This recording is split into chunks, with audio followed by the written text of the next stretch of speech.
Milwaukee Brewers versus Los Angeles Dodgers. On Friday, the Milwaukee Brewers will take on the Los Angeles Dodgers at Dodger Stadium, and Milwaukee and Los Angeles played a 3-game series earlier this month. The Brewers swept the series and are 6-4 in their last 10 meetings with the Dodgers. The over was 5-4-1 in those 10 games. Milwaukee, 56-40 SU, 52-44 RL, and 40-53 OU, swept Washington in its previous series. The Brew Crew is 8-2 in its last 10 games. The over-under was split 5-5. Milwaukee hasn't named a probable pitcher for Friday's series opener versus LA. Right-hander Quinn Priester is in line to make the start, per Brewers reporter Jack Stern. In his last outing, the 24-year-old held the Nationals to 2 runs and 4 hits with 5 strikeouts in 6 frames. He is 7-2 with a 3.55 ERA and 1.25 WHIP in 17 appearances, 12 starts this season, including 2-1 with a 4.09 ERA and 1.50 WHIP on the road, 9 games. Priester has done a solid job limiting home runs, allowing just 6 all year, and has shown the ability to work deep into games when efficient. His developing sinker-slider combination has generated a strong ground ball rate, giving the Brewers a chance to compete even when facing a dangerous Dodgers lineup. The Brewers have been postseason contenders for the past few seasons but have struggled when the lights were bright, posting a 2-10 playoff record since 2019. Milwaukee started slow but turned a corner in June, compiling a 16-9 record. Milwaukee is just a game behind Chicago in the NL Central standings, but can they sustain their pace? Los Angeles, 58-39 SU, 44-53 RL, and 52-43 OU, won 2 of 3 games against San Francisco in its previous series, showing flashes of dominance despite recent struggles. The Dodgers are 3-7 in their last 10 games. The under was 6-4, with the offense failing to click consistently during that stretch. Injuries and slumps have hampered their momentum, but their pitching staff has still managed to keep several games within reach, contributing to the under trend. LA hasn't named a probable pitcher for Friday's game against the Brewers. A likely option is right-hander Tyler Glasnow, per reporter Howard Cole. In his last start, the 31-year-old held the Brewers to 1 run, 0 earned, on 2 hits and 3 walks in 5 innings. He is 1-0 with a 3.52 ERA and 1.22 WHIP in his 6 starts this year, showing flashes of dominance while continuing to stretch out his workload. Glasnow has struck out 36 batters over 30.2 innings, demonstrating his ability to miss bats and limit hard contact. If he gets the nod, the Dodgers will hope for another efficient outing as they try to steady their rotation amidst recent inconsistency. The Dodgers are fresh off a World Series title, but after several notable off-season acquisitions, the franchise is primed for a run at more championships. Los Angeles has the biggest payroll in baseball, $330 million, featuring several talented arms in its starting rotation and a star-studded lineup capable of winning games on its own. With a 5.5-game lead over second-place San Diego in the NL West, it's going to be tough to knock the Dodgers off their throne as they continue to assert dominance on both sides of the ball. Offensively, they boast one of the deepest lineups in baseball, led by superstars like Mookie Betts and Freddie Freeman, while Shohei Ohtani provides a unique two-way advantage. The rotation remains formidable with experienced aces supported by emerging young talent, and the bullpen has quietly posted top-tier numbers. Defensively, Los Angeles is sound as well, ranking among the league leaders in fielding percentage and defensive efficiency. With strong fundamentals, elite coaching, and unmatched roster depth, the Dodgers are built not just to contend, but to dominate. Priester has been effective since the end of May and has allowed 2 or fewer runs in 10 of his appearances this season. He may not dominate Los Angeles' potent lineup, but he will keep them in check and give his team a chance to compete. Glasnow hasn't pitched much in 2025, but the visitors have not fared well against him in the past. 0.093 batting average, /0.163 slugging percentage, /0.158 WOBA in 43 combined at-bats. If they can get more runners on base in tomorrow's game, I like their chances at pulling off the upset, but they aren't likely to shell him. With both bullpens fully rested and no travel fatigue to factor in, runs will be at a premium on Friday night at Dodger Stadium. Given the quality of the starting pitching and the recent track record of both clubs in low-scoring affairs, the under is an intriguing angle to consider. The game script favors a pitcher's duel, and if either team blinks early, it could be the deciding factor. Expect a tightly contested matchup with playoff-level intensity. After analyzing both teams, my pick for this match is Milwaukee Brewers. Drop your thoughts and predictions in the comments box. San Diego Padres versus Washington Nationals. It's the opening game of a 3-game series between National League foes on the diamond in the nation's capital as the San Diego Padres travel to face the Washington Nationals Friday night as the second half of the season gets underway. And San Diego took 2 of 3 from the Phillies last weekend at home, falling 2-1 in the series finale Sunday afternoon. Washington was swept on the road by Milwaukee last weekend, falling 8-1 in the series finale Sunday afternoon. In the first series between the teams this season, the Padres took 2 of 3 at home June 23rd to 25th. San Diego saw their 3-game win streak snapped as they were beaten in a low-scoring affair by the Phillies at home in the finale of a 3-game set Sunday afternoon. The Padres entered this game 52-44 and stood second in the NL West, 5.5 games behind the Dodgers for the top spot. They held the final wildcard spot in the National League, half a game ahead of the Giants. Against Philadelphia Sunday, San Diego finished with 7 hits as Fernando Tatis Jr., Manny Machado, Run, and Xander Bogaerts each recording a pair. The Padres were a dismal 1 of 9 with runners in scoring position and left 10 runners on base in the game. Nick Pivetta threw 6.2 innings, allowing 1 run, none earned, on 3 hits with 2 walks and 8 strikeouts, but didn't factor in the decision. Adrian Morejon, 7-4, took the loss as he allowed 1 run on 1 hit with no walks and 2 strikeouts in 2/3 of an inning in relief.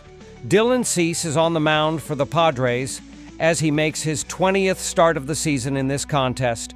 He is 3-9 with a 4.88 ERA, a 1.326 WHIP, 39 walks and 129 strikeouts over 687 innings, 103.1 innings of work on the year. Cease took the loss in his last start, which came against the Diamondbacks at home July 9th. He threw 6 innings, allowing 6 runs on 5 hits with 3 walks and 8 strikeouts in an 8-2 Padres defeat. In his last 3 starts, Cease is 0-3 with a 7.31 ERA, a 1.50 WHIP, 6 walks and 20 strikeouts over 16 innings of work. Cease makes his 3rd career start against the Nationals in this contest. He is 2-0 with a 0.00 ERA, a 0.375 WHIP, 5 walks and 18 strikeouts over 16 innings of work against them. Cease won his lone career start at Nationals Park, which came July 25, 2024. He threw a complete game shutout, allowing no hits with 3 walks and 9 strikeouts in a 3-0 Padres triumph.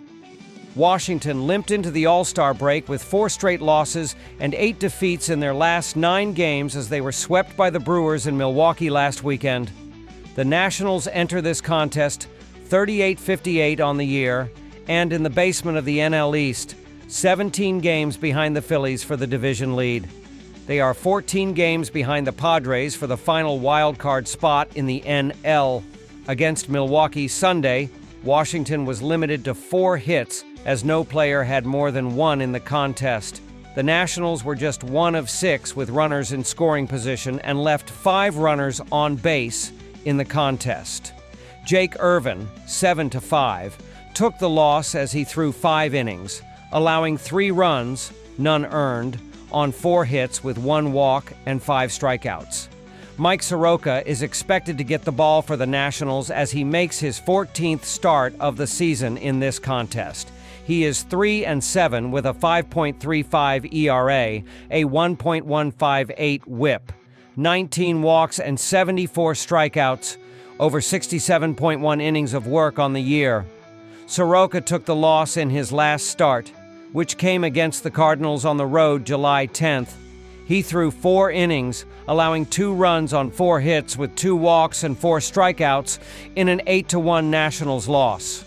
In his last 3 starts, Soroka is 0-2 with a 6.43 ERA, a 1.43 WHIP, 5 walks, and 15 strikeouts over 14 innings of work. Soroka makes his 4th career appearance, 3rd start, against the Padres in this contest. He is 2-0 with a 0.60 ERA, a 0.933 WHIP, 3 walks and 20 strikeouts over 15 innings of work against them. Soroka is 2-4 with a 3.86 ERA, a 1.071 WHIP, 14 walks and 40 strikeouts over 42 innings of work in 8 career starts at Nationals Park. We've got a matchup of a pair of starting pitchers who have scuffled in the first half of the season. Cease has been dismal and his road numbers are putrid. He is 0-6 with a 6.27 ERA, a 1.39 WHIP, 18 walks and 64 strikeouts over 51.2 innings of work with just 2 quality starts in 10 outings. However, he has given up just 1 hit in 16 innings in his 2 career starts against Washington. That includes a no-hitter in his lone career outing at Nationals Park last year. Soroka has had issues this season, and the Nationals have dropped his last 6 starts. Washington has struggled of late, and the Padres are the better team all around. Battling to stay in the playoff mix, the Padres are the pick to start the second half strong.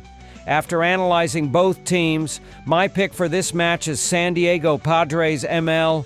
Drop your thoughts and predictions in the comments box. Dore, Athletics versus Cleveland Guardians. On Friday, the Athletics will play the Cleveland Guardians at Progressive Field, and the A's and Guardians played a 3-game series in late June. Cleveland won 2 of the matchups and is 8-2 in its last 10 meetings with the Athletics. The over was 6-4 in those 10 games. The Athletics, 41-57 SU, 49-49 RL, and 51-42-5 OU, won 2 of 3 against Toronto in its previous series. The A's are 5-5 in their last 10 games. The over-under was split 5-5. The A's will start lefty J.P. Sears in Friday's series opener against the Guardians. In his last outing, 5.0 innings pitched versus Atlanta, the 29-year-old surrendered 3 runs and 4 hits with 5 strikeouts.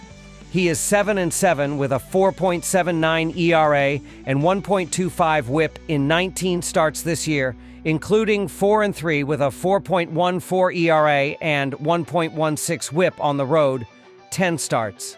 Sears has been reliable in limiting damage early, giving Oakland a fighting chance. The A's made noticeable improvements last season, ranking 8th in home runs, 196, and tied for 11th in walks, 493, all while turning 128 double plays, 5th, and producing 12 shutouts, 9th. While it only resulted in 69 victories, these strides helped the ball club grow. Sacramento's temporary team also made strides in the first half of this season, finishing with a winning record in April and competing regularly on the road. Between the improvements and impending move to Vegas, Athletics fans have renewed hope. Additionally, the farm system continues to show signs of promise, with several top prospects excelling at the AAA level and pushing for late-season call-ups. Attendance and local engagement have also seen an uptick as fans begin to buy into the franchise's long-term vision. With the front office showing greater commitment to analytics and player development, there's a sense that the rebuild is beginning to take shape. These encouraging signs, on and off the field, suggest that brighter days may lie ahead for the Athletics organization. Cleveland, 46-49 SU, 49-46 RL, and 42-50 to 3 OU won 3 of 4 against Chicago AL in its previous series. The Guardians are 6-4 in their last 10 games. The over-under was split 5-5. Cleveland will start right-hander Slade Cecconi on Friday versus the A's. In his previous appearance, the 26-year-old allowed 2 runs and 5 hits with 9 strikeouts in 7.0 frames versus Houston. He is 4-4 with a 3.44 ERA and 1.27 WHIP in 10 starts, 55.0 IP this season, including 0-2 with a 4.95 ERA and 1.50 WHIP at home, 4 starts. Cecconi showed impressive command and swing-and-miss ability in his last outing, flashing a sharp slider and an effective fastball changeup combination. While his overall numbers are solid, he struggled a bit at home, where opposing hitters have found more success making hard contact. Still, his recent form suggests he's trending in the right direction, and he'll look to build on that momentum against an Oakland lineup that ranks near the bottom of the league in most offensive categories. The Guardians had the second-best record in the American League last season, but fell short in the postseason as New York bounced them 4-1 in the ALCS. The first half of this year has been a slight disappointment as the ball club is currently out of the playoff picture. Still, this is an experienced veteran group capable of making noise after the All-Star break. With a core that includes proven contributors on both sides of the ball, the Guardians have the tools to turn things around. Their pitching staff remains one of the more reliable in the league, and if the offense can find more consistency, particularly in producing runs with 2 outs, they could quickly climb back into contention. The post-break schedule also offers some favorable matchups that could help spark momentum down the stretch. Cleveland has a good track record against Sears, who also sports a 6.84 ERA in his 11 night game appearances. With one of baseball's worst relief groups backing him up and the home team well rested, it won't surprise me if the Guardians get on the scoreboard with a few early runs and add more later in the game. The visitors aren't likely to score many runs, but they have consistently scored 4 runs per game on the road. That should be enough to push the total over on Friday night in Cleveland. Adding to that, the Guardians rank in the top 10 in OPS during night games and tend to perform better offensively in front of their home crowd, particularly in favorable matchups like this one. Sears' fly ball tendencies and inability to miss bats could become a major liability against a lineup that thrives on contact. Combine that with Cleveland's solid bullpen and late-game offensive surges, and there's a strong possibility this game sees a total that clears the posted number with room to spare. After analyzing both teams, my pick for this match is Cleveland Guardians ML. Drop your thoughts and predictions in the comments box. Minnesota Twins versus Colorado Rockies. The second half of the 2025 Major League Baseball season starts Friday, July 18th. And in this preview, we are breaking down the interleague showdown from Coors Field in Denver, Colorado. Minnesota and Colorado open their 3-game regular season series. The Twins are minus 170 moneyline favorites with a total of 10.5 runs. Last year, Minnesota took 2 out of 3 against Colorado, and the Twins are 6-2 in their previous 8 games versus the Rockies. The Minnesota Twins finished the first half of the season with a 9-game homestand. They've gone 6-3 during that stretch, winning consecutive 3-game series against the Tampa Bay Rays, Chicago Cubs, and Pittsburgh Pirates. The Twins are 4 games behind the bottom wild card in the American League. Minnesota ranks 20th in the majors in runs scored, 4.19 per game, and 17th in runs allowed, 4.27. The Twins are slashing 238.29, 0.412, with 16 home runs across 391 at-bats in July. Minnesota has 3 starting pitchers on the IL, including Pablo Lopez. At the time of writing, it was unknown who would get the starting call for the Twins on Friday night. I expect to see David Festa or Chris Paddock. Festa is 3-3 with a 5.25 ERA and 1.31 WHIP in 9 starts and 1 relief appearance this season, 48 innings pitched, while Paddock is 3-8 with a 6.00 ERA and 1.31 WHIP in 10 starts and 1 relief appearance this season, 50 innings pitched, 4.95 ERA and 1.28 WHIP in 19 starts, 100 IP. The Colorado Rockies were a complete disaster in the first half of the season.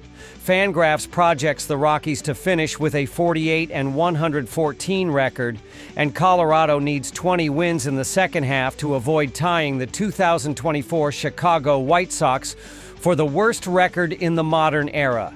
The Rockies have only won 4 of their last 18 games overall. Colorado scores 3.50 runs per game, 27th in the MLB, and allows a whopping 6.14 runs in return, 30th. In July, the Rockies are hitting 250/300/383 with 11 home runs in 400 at-bats. Kyle Freeland is projected to take the mound on Friday night. The 32-year-old left-hander is 1-10 with a pedestrian 5.44 ERA and 1.54 WHIP in 17 starts, 89.1 innings pitched this season. 10 days ago, Freeland pitched 5.2 innings of a 3-run, 4-hit ball and a 10-2 loss at the Red Sox. Freeland met the Twins just once in his career, and it was way back in 2017. 4 guys from this Minnesota team have seen Freeland before, combining for 6 singles, 2 doubles, and a home run in 18 at-bats. The Rockies' pitching staff cannot be trusted. I noted how bad their bullpen has been this month, frequently collapsing in late innings and blowing leads.